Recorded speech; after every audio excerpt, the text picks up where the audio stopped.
Olá, muito bem-vindos. Que alegria estar com vocês todos novamente, disseminando a oportunidade do conhecimento, disseminando e espalhando experiências de muitos amigos em todo o Brasil, fora do Brasil, histórias do Espiritismo, experiências vividas, legados. E nós aqui estamos hoje com muita alegria e, naturalmente, muita gratidão para conhecermos a história de um centro que já passou de um século. Estamos nos dirigindo a Parnaíba, no Piauí, para conhecer o Centro Espírita Perseverança no Bem. Vejam que título significativo, que nome importante, uma entidade que já está completando 104 anos em 2022. Nós vamos conhecer um pouco dessa história, convidando dois de seus atuais dirigentes. 100 anos ultrapassados significam esforços de muitas pessoas. Mas nós vamos conversar com dois amigos, os atuais dirigentes, que é o presidente Antônio Rodrigues e a Ana Catarina Pessoa, a vice-presidente.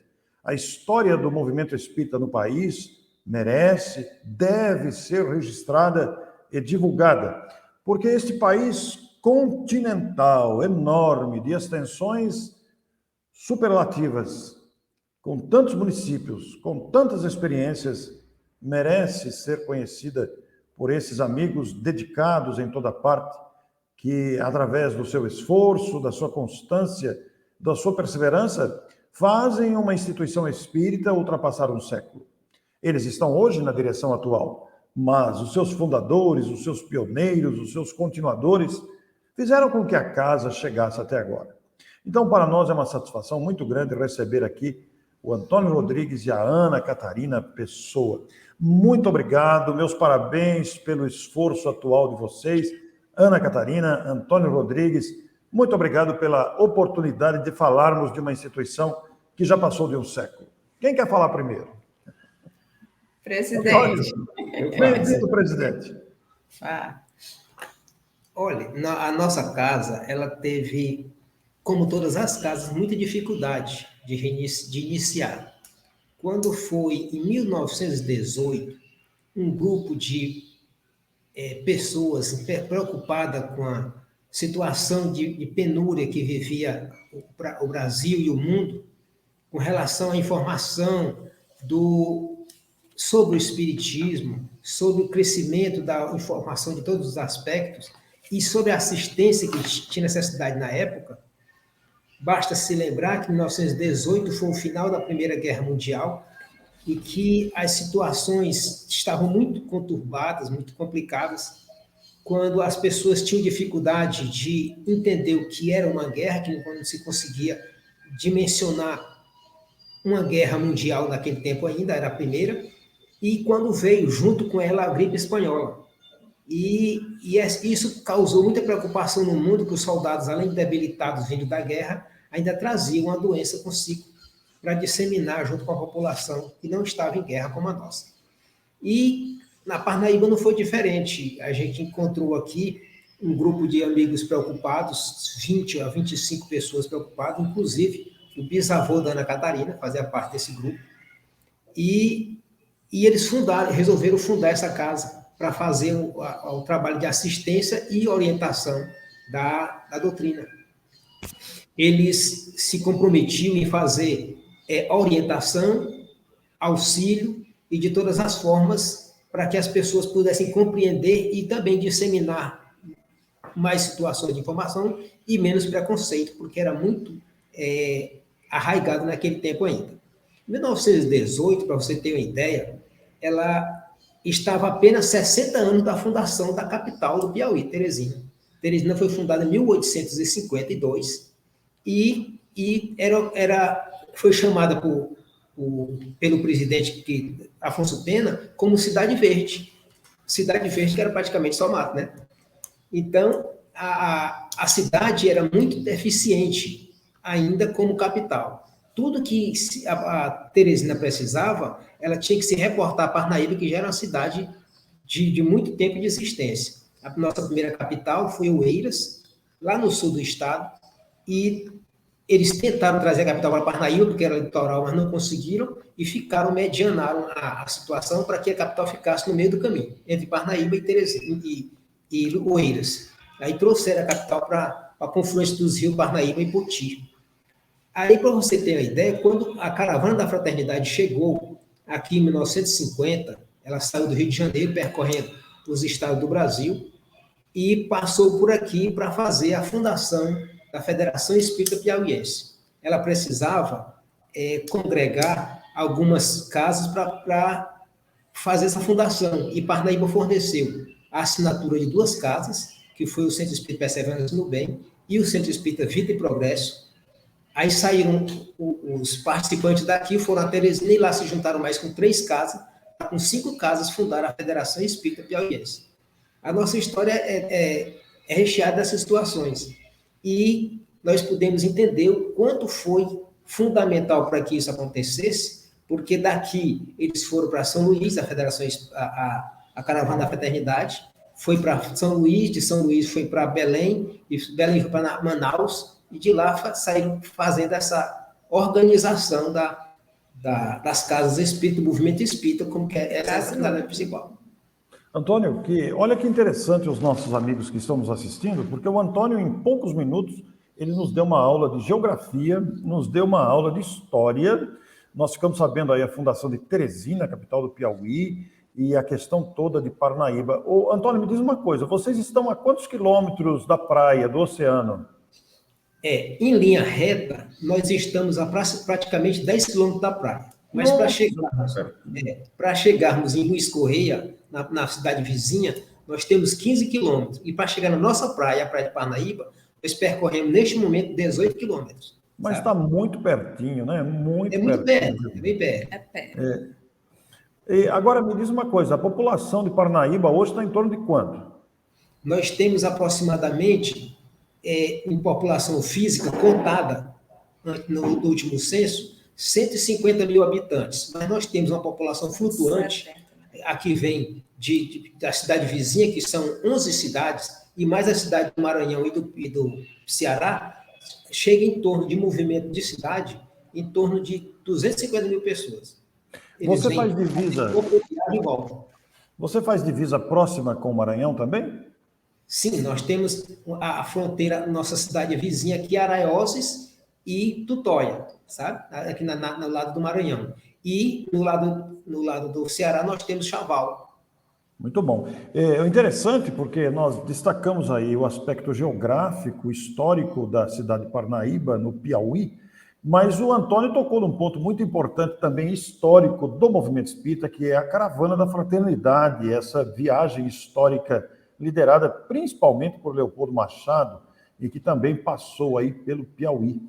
E agora, antes de perguntar para a Ana Catarina, Antônio, você é natural de onde, Antônio?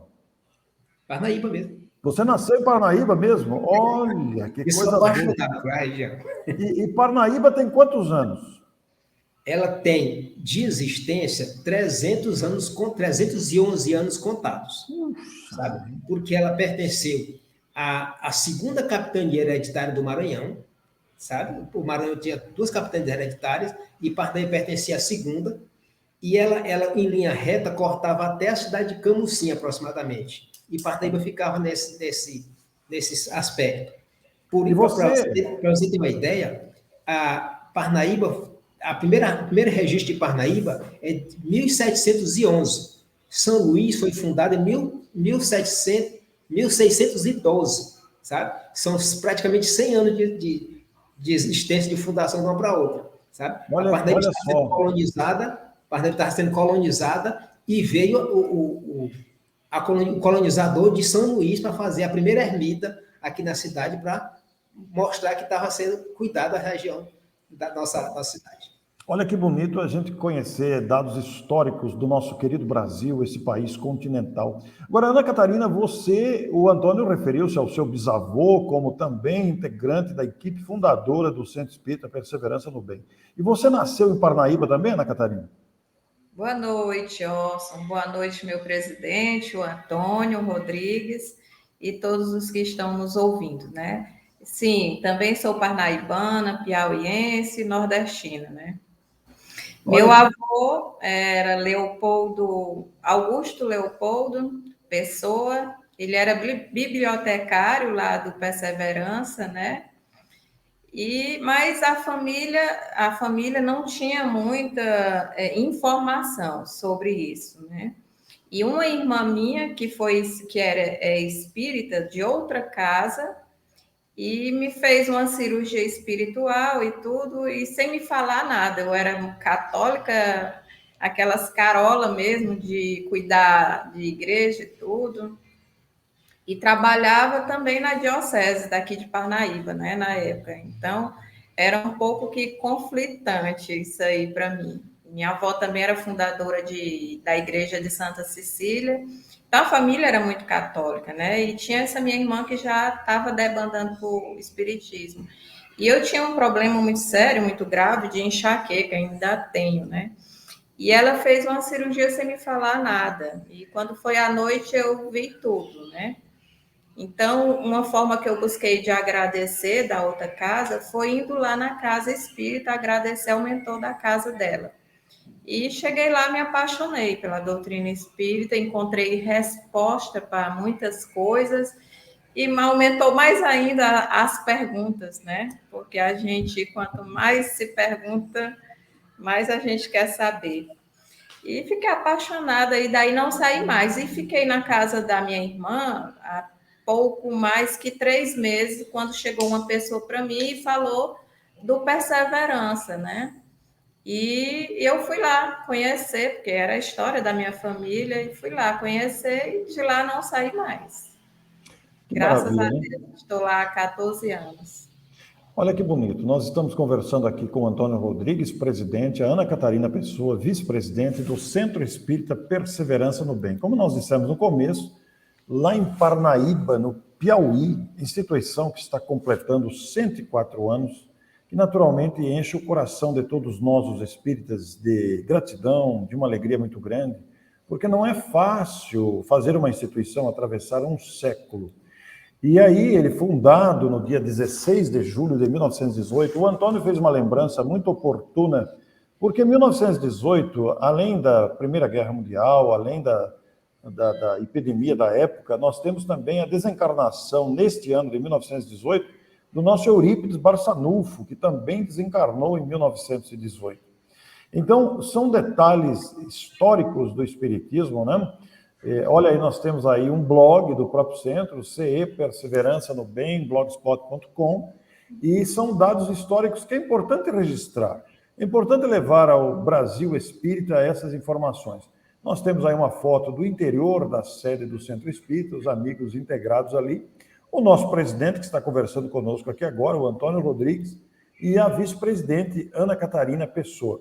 Agora, nós temos um detalhe interessante aí em Parnaíba, ligado a Humberto de Campos, não é, Antônio? Que história é essa? Humberto de Campos, ele é maranhense, da cidade de Miritiba, que hoje se chama Humberto de Campos, e ele pertencia a uma família muito tradicional da cidade, a família Veras. Era Humberto de Campos Veras, e a mãe dele, a dona Ana, que é chamada Anica, o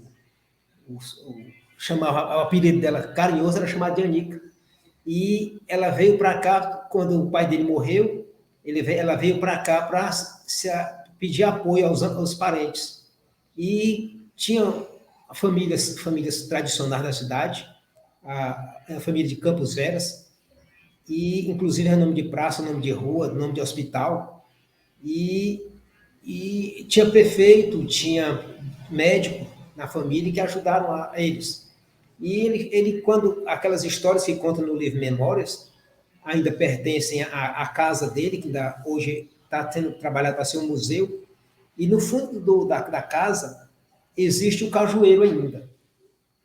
Cuidado, zelado, com gradil, com proteção, sabe? Inclusive, o pessoal tem o costume de reunir nos dias da festa de Humberto de Campos. A gente faz na praça, faz um evento. Um evento interessante. Finalização da Semana Espírita, né? Acontece em outubro, 25 de outubro, né, por essa época, a gente sempre costuma fazer isso. E Humberto de Campos veio para cá, criança, e plantou essa semente e terminou ficando por aqui. Quando ele foi crescendo, ele teve que estudar, se mudar de Parnaíba e foi estudar em Belém. E chegando em Belém, a mãe dele mandou para ele a primeira lata de doce com os frutos do cajueiro de Humberto de Campos dele, né? Aí ele brincava as histórias tudo contadas e ele conviveu na cidade muito tempo, relata muita coisa da vizinhança. Naquele tempo a cidade estava novinha ainda, e quando isso foi tomando corpo, ele pertenceu à Academia Brasileira de Letras e ele gostava muito de relatos e fazia essas documentações nos livros de memórias, nas histórias que ele conta. Inclusive, todas as vezes que vem um grupo espírita para cá, ou que vem algum palestrante, eles fazem questão de visitar o Cajueiro de Humberto de Campos para documentar e levar essa história. Pois é, nós até colocamos aí. Você está vendo isso aqui? Isso aqui é a castanha de caju. Essa castanha eu peguei ano passado lá. Todos os anos eu pego uma. Aí, para quem é do sul que não conhece, é a castanha do caju. A fruta fica aqui e a castanha aqui. É lá do Humberto de Campos. Olha que interessante. Então, inclusive, muito obrigado. É uma mostra histórica bonita de ser vista, né? Nós colocamos aí o livro O Menino Livre de Miritiba, do Cláudio Bueno da Silva. Eu até coloquei aí o WhatsApp da editora que produziu o livro, porque muita gente vê e depois, como é que faz para comprar o livro? Então, eu já ponho o WhatsApp também. Porque esse livro é uma abordagem muito bem feita pelo Cláudio Bueno da Silva, que é da cidade de Osasco, na Grande São Paulo. E o Cláudio leu todos os livros do Humberto encarnado e todos os livros do Humberto desencarnado. E fez uma obra notável sobre essa personalidade que viveu em Parnaíba quando era criança, passando para a adolescência, né? E o famoso Cajueiro de Humberto de Campos aí está registrando a história para todos nós. Agora, Ana Catarina, você e o Antônio presidindo uma casa que hoje já é mais do que centenária, 104 anos completados agora em julho de 2022, os desafios não são pequenos, né? Qual que você considera, Ana Catarina, depois eu vou perguntar para o Antônio, na sua opinião, como mulher, a mulher tem mais sensibilidade que o homem, como é que uma mulher vê uma instituição mais que centenária, com os seus desafios administrativos, os seus desafios humanos, os seus desafios materiais? Como é que uma mulher vê essa questão toda de um centro espírita enfronhado numa cidade como Parnaíba, com uma tarefa tão grande, sendo já centenária? Você sabe que as dificuldades são muitas, mas também as bonanças são maiores ainda, né? Eu costumo dizer que quando a gente quando a gente lida com a espiritualidade, a gente já sai um pouco na frente. Por quê? Não que a gente incomode, ande atrás perguntando, mas antes de qualquer coisa eu aprendi assim, Orson, eu entrei também pela doutrina através de trabalho voluntário com suicidas, né? Eu sou voluntária do CVV, então eu aprendi. As pessoas sempre dizem assim, olha, é uma área muito difícil, é uma área que é muito delicada, você vai sofrer muitos ataques, tudo e tal. Eu disse, olha, eu aprendi com a espiritualidade que quando a gente se propõe a ajudar, lá no Perseverança é assim, eles dizem para a gente assim, minha filha, você quer trabalhar para Jesus, o resto a gente faz. Basta você colocar o seu coração na frente. Mas a gente sabe que a gente precisa de muitas coisas.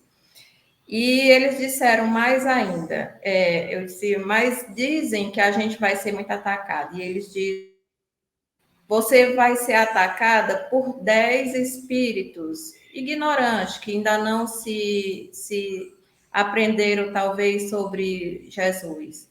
Mas nós vamos estar à frente com 15 para lhe proteger, para lhe ajudar.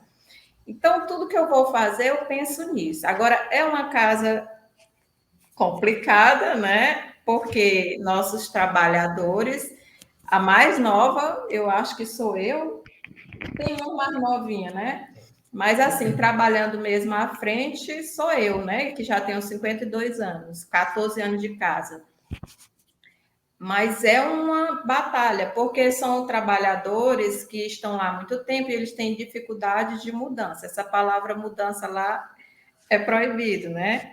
Mas tem o meu mentor espiritual aqui, que eu falo para ele é muito sábio. Ele sorri, né? Então, ele diz assim, calma, calma. No começo me chamava de tratorzinho. Aí eu também fui aprendendo a ter paciência, né? Aprendi muitas coisas, mas uma delas é a paciência. Então, ele me ajuda muito. Quando termina, todo mundo sai, aí eu olho para ele, a gente já se entende até pelo olhar.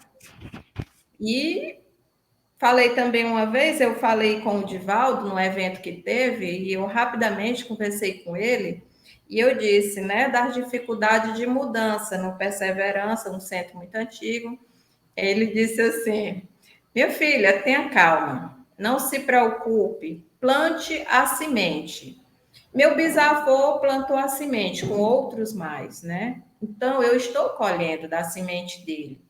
E eu vou fazer a mesma coisa, eu vou plantar a semente. E meus filhos, meus netos e os outros vão colher o fruto.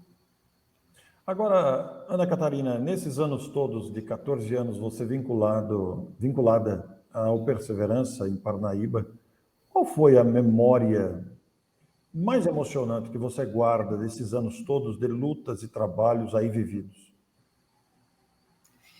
A memória que você fala em termos, são tantos, né, Orson, para a gente, é uma casa muito, que emociona muita gente, porque é uma casa muito simples, de pessoas muito simples.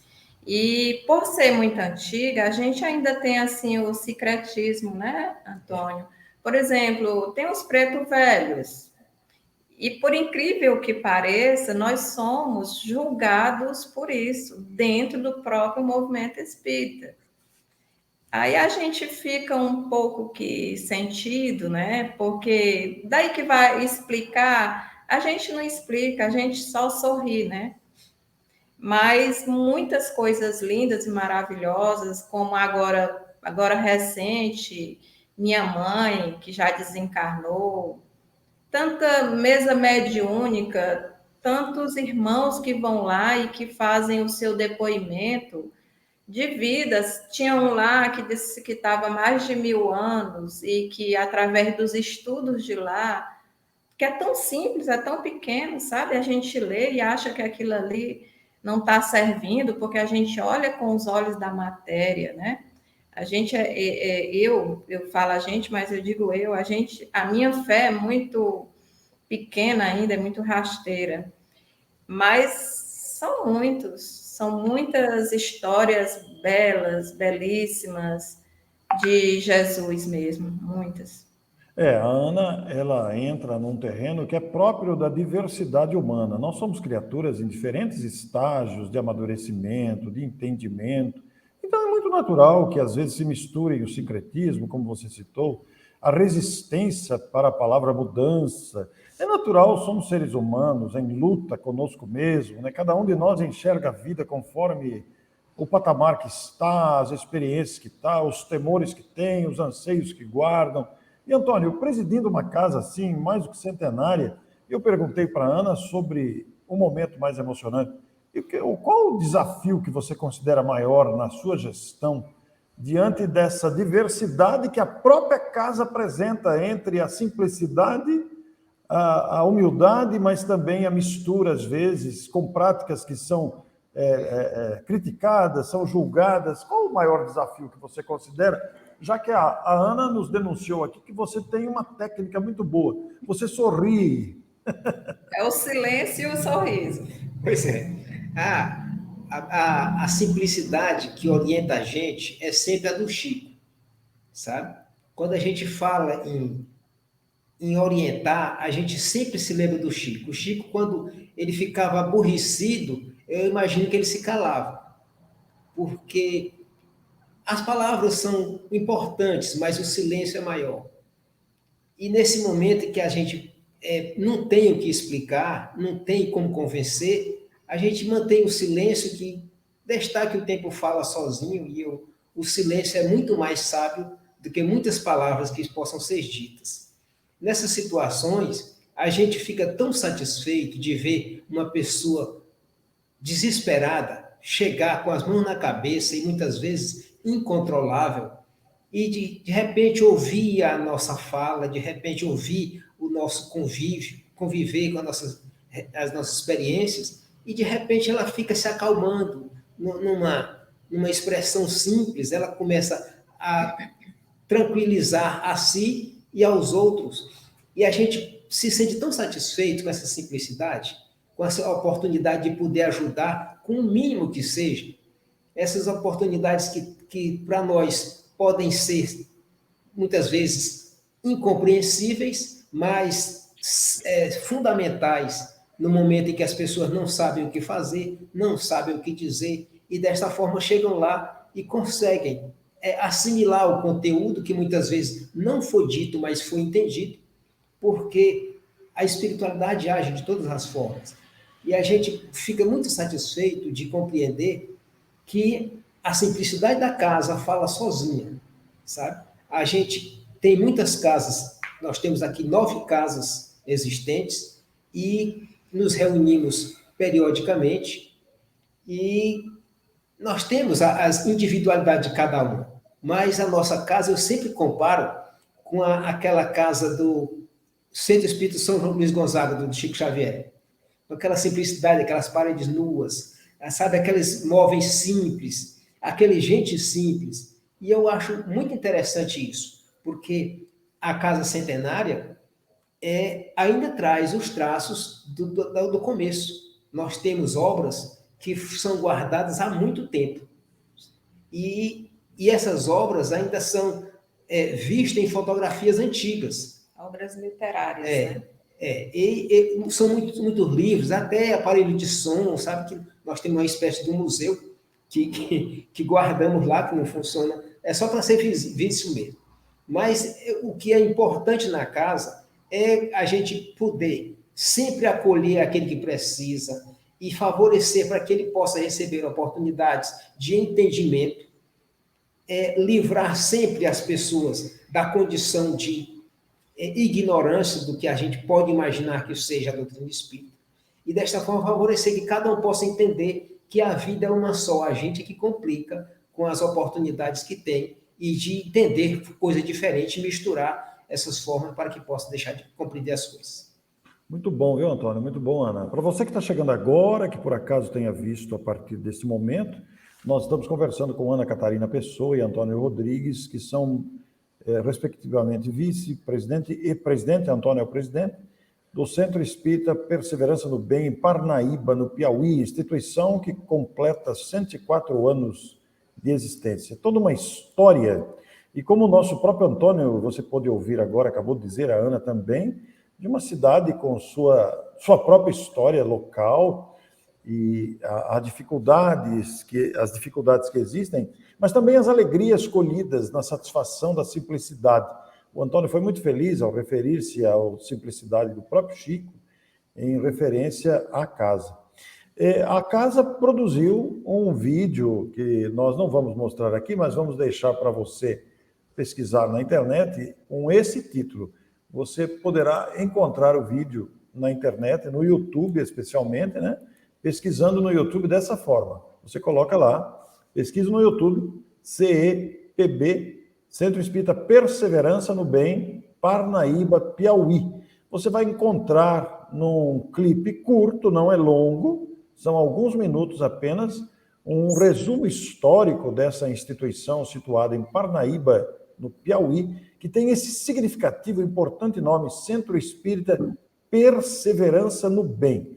Veja que nós estamos aí nas proximidades da fundação, 16 de julho, que ocorreu lá em 1918. Nós estamos em 2022, quer dizer, são 104 anos de existência de uma casa que dedica o seu esforço o empenho de seus integrantes para divulgar e viver a doutrina espírita.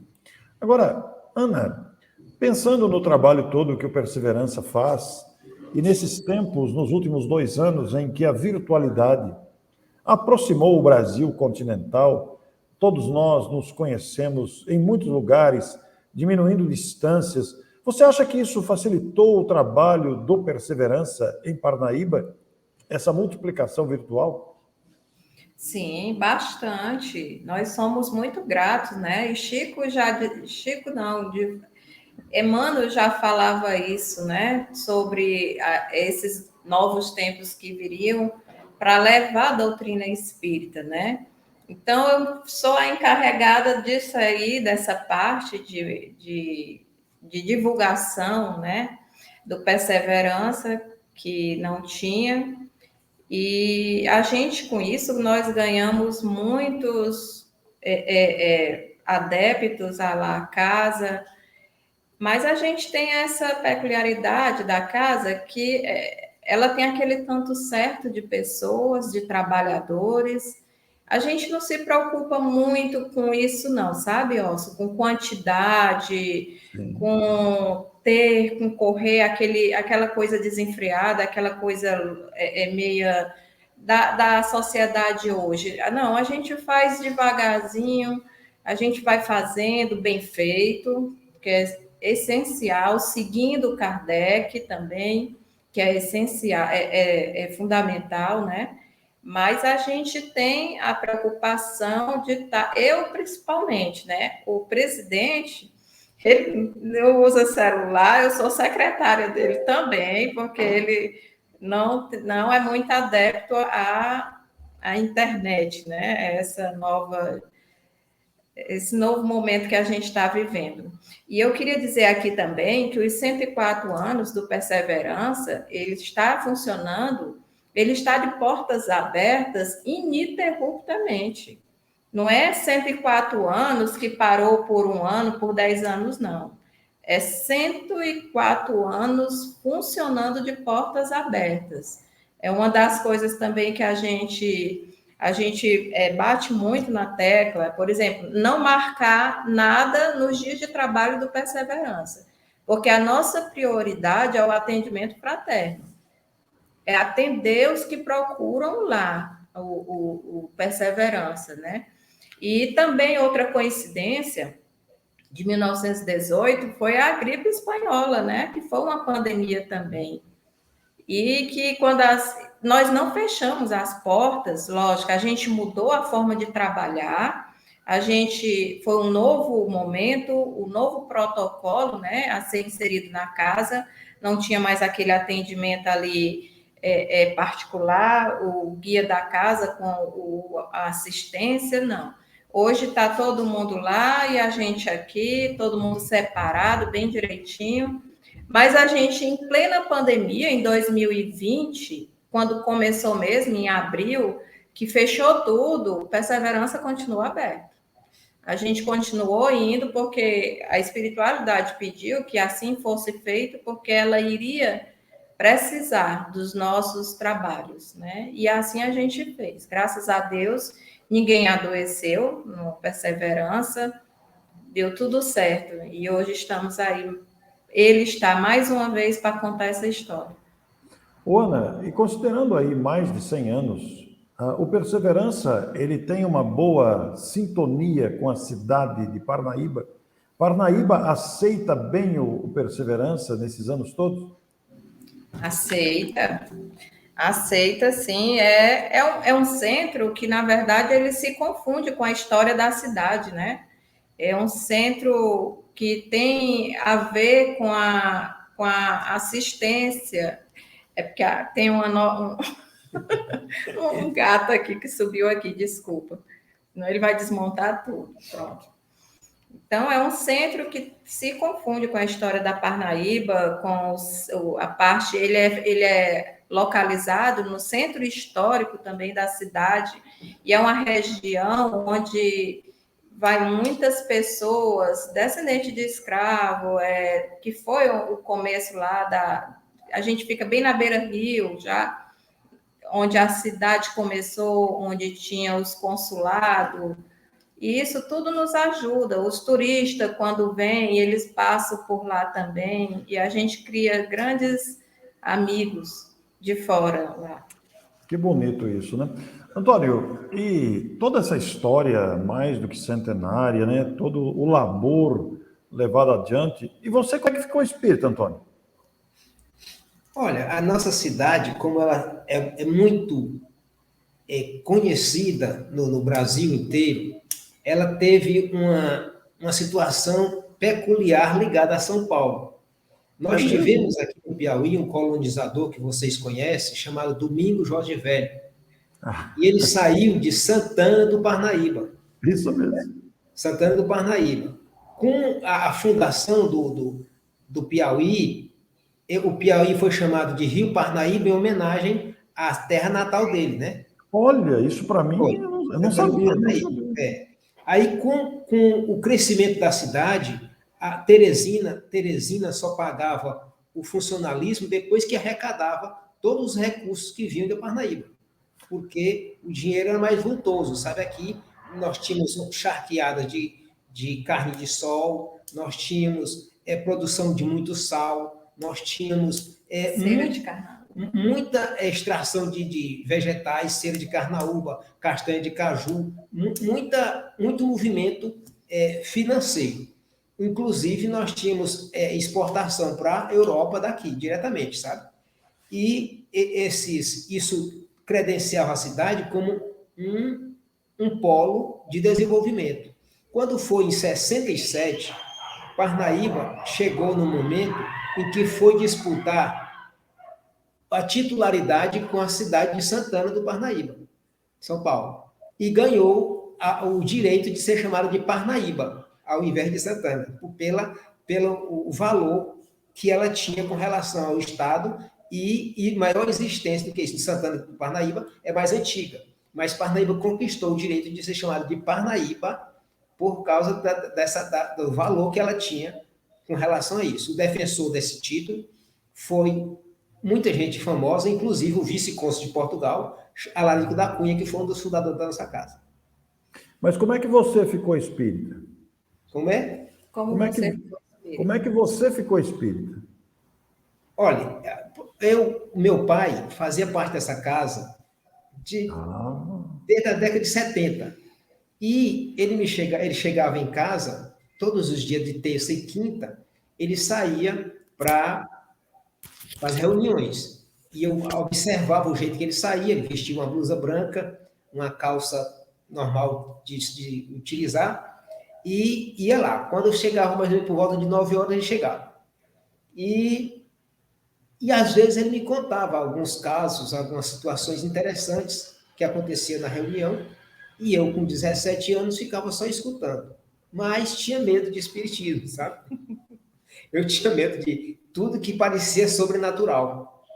E quando foi em 1984, ele desencarnou. E eu tive curiosidade de conhecer a casa, mas só fui em 96. Chegando lá, eu pensei que fosse ver alguma coisa. Pensei que fossem me abordar de alguma forma, sabe? E fiquei reservado um lugar separado, porque na nossa casa é distinto o lugar dos homens do lugar das mulheres, sabe? Tem dois blocos de cadeiras, o lado direito é dos homens, o lado esquerdo é só das mulheres. E não se senta pessoa misturada. Porque aí as pessoas dizem que é arcaico, que é antigo, mas esse costume é explicado da divisão. Até hoje. Até hoje, é porque é tradicional até hoje. Mas explique o porquê. Aí as pessoas questionam isso, porque é muito antigo, é arcaico, e a explicação veio há algum tempo atrás, assim, olha, o mundo tem 2 hemisférios, o cérebro tem 2 hemisférios, a Terra tem 2 polos, e esses polos são um positivo e outro negativo. O ser humano tem 2 hemisférios, 2 polos, o cérebro tem 2 hemisférios. E isso gera energia de uma carga e de outra. O homem tem energia de uma carga e a mulher tem energia de outra. Não são um melhor do que o outro, são complementares. O Yin Yang também faz parte disso, 2 hemisférios, um que complementa o outro. E a nossa casa circula essa energia, ela obedece isso, circula essa energia. Então, a energia que sai de um hemisfério vai pelo outro e faz o dínamo gerar. Tá? E isso é mantido até hoje.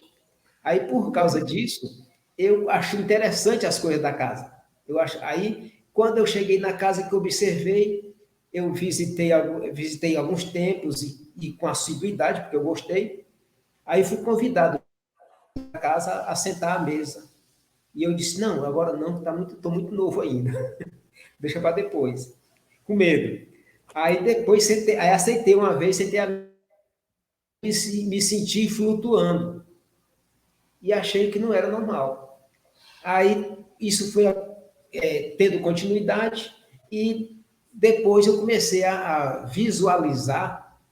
Lá na assistência, eu já me visualizava na mesa, em pé. Disse, mas eu estou sentado aqui, como é que isso acontece?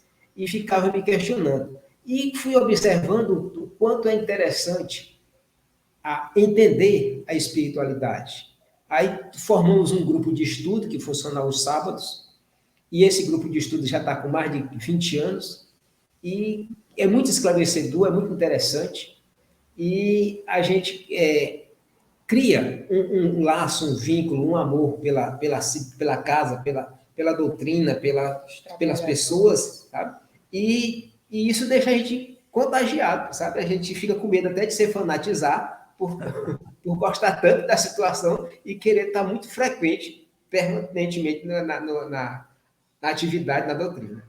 Muito bem, olha que interessante. Para você que nos acompanhou e nos acompanha, como nós dissemos, nós estamos num país continental, num país de muitas experiências. E o objetivo dessas entrevistas é justamente registrar essa diversidade de entendimento, de experiências, de aquisições, de esforços, de conquistas, expressos esses conceitos, essas experiências expressas na voz desses nossos entrevistados, o que nos dá uma satisfação muito grande.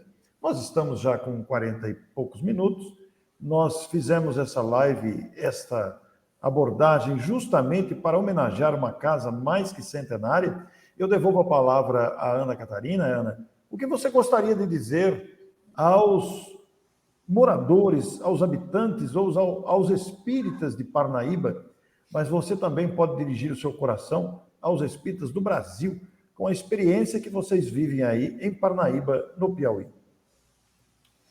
É gratidão, né, Orson? Eu acho que gratidão por a gente morar no Brasil, nós espíritas, não é nada por acaso, né? Esse momento que estamos atravessando, que ao mesmo tempo, tantas notícias pesadas, tantas notícias difíceis, mas eu costumo dizer para os meus filhos, quando eles vêm trazer essas notícias, dizendo que o mundo está difícil, eu digo para eles, o que eu digo para eles, eu vou dizer aqui agora para todos que nos escutam, que enquanto tem um na rua roubando, existem 10 pessoas nesse momento na rua distribuindo sopa, agasalho, alimento, pão, medicamentos para os nossos irmãos moradores de rua. Então, a gente sempre vai se deparar com as dificuldades. Mas o bem, como bem a doutrina nos fala, o bem ele é tímido, mas ele existe em grande proporção. Basta que para isso a gente procure, né? E que o Perseverança está de portas abertas, nas terças, na quinta, no sábado e na sexta também, agora com um novo estudo. De forma muito simples, mas nosso lema é sempre dizer isso, que a gente é tudo muito simples, porque assim tem que ser, como Jesus era, mas que a boa vontade no nosso coração é gigante, é enorme e que ninguém está só. Basta que nos procure ou procure qualquer outra casa espírita, qualquer templo religioso, que todos serão bem-vindos, todos que procuram Deus serão consolados, né? No mundo, Jesus diz que no mundo tereis aflições, mas eu estarei contigo. E é assim que a doutrina espírita tem que ser, tá certo? Muito obrigada. E o Antônio agora vai falar. Eu queria falar para o Antônio que muitos brasileiros que viajarem para o Piauí, naturalmente terão vontade de conhecer o Perseverança no Bem. E vamos supor, hoje está muito fácil, você põe no GPS, põe no Waze, você chega. Mas me cita uma referência de localização para o turista brasileiro que vai a Parnaíba e quer conhecer o Perseverança. Qual é a referência do local, Antônio? A cidade, o centro espírita, como a Ana já falou, fica no centro histórico da cidade. Então, o ponto de referência é exatamente o Porto das Barcas. Fica na beira-rio e fica aproximadamente a 500 metros. Quem conhece Parnaíba tem que vir no Porto das Barcas, porque é Ponto histórico, né? É um centro histórico e tem casas muito antigas, tem armazéns, é um complexo que muito grande beleza. E é um cartão postal, e as pessoas que visitam se encantam, porque tem uma rua muito estreita, que naquele tempo só passava carruagem, a rua não, só passava uma carruagem indo e ia voltando, sabe? Então, ela deve ter, no máximo, 2 metros de largura, sabe? E tinha trilho, porque transportava as cargas que chegavam na embarcação, iam para os armazéns. Tem as telhas, que eram enormes, feitas de barro cru e depois cozidas. É uma coisa peculiar e uma arquitetura impressionante. Arte déco, como o estilo era francês, como a cidade copiava muitas coisas da Europa. Nós temos muitas coisas de origem portuguesa, de origem francesa, sabe? Que muito ligam a nossa cidade ao velho mundo. Muitas coisas nós temos aqui ligadas ao mundo antigo. Muito bem. Antônio, então, para encerrar e agradecendo a vocês pela disposição e saudando aí os mais de 100 anos do Perseverança no Bem em Parnaíba, eu peço a você que em 1 minuto se dirija ao público que está nos ouvindo para dizer o sentimento que ele vai nesse momento de mais de 100 anos do Perseverança, 104 anos, na verdade. A doutrina espírita é uma doutrina simples, sabe? Que sempre nos orienta à condição de crescimento. E o crescimento não é só. O crescimento nos convida a rebanhar pessoas que estejam principalmente em dificuldade. Essa orientação vem do Mestre. E Jesus sempre nos convidou a esquecer as diferenças, facilitar para que pudéssemos adiantar o nosso passo, facilitando a vida do outro. Muitas vezes as pessoas não precisam de muita coisa, é só uma palavra, é só uma orientação. E nós queremos sempre ter este direito de auxiliar neste detalhe peculiar, para que as pessoas entendam que lá não é uma casa de feitiçaria, lá é uma casa onde as pessoas podem contar com tudo e facilitar das melhores formas possíveis para que possam seguir o seu destino compreendendo a realidade. A fundação da casa foi dedicada, antes previsto no Estatuto, a desmanchar as condições de charlatanismo, que as pessoas achavam que o espiritismo era ligado à bruxaria, e as pessoas, para compreenderem melhor, a casa tem função de orientar, facilitar e direcionar o conhecimento para que isso aconteça. Muito bom. Nós queremos agradecer imensamente a vocês que nos cederam esses momentos, esses minutos, que ficam registrados aqui e comemoram 104 anos do Perseverança. Para mim é uma honra, uma alegria muito grande.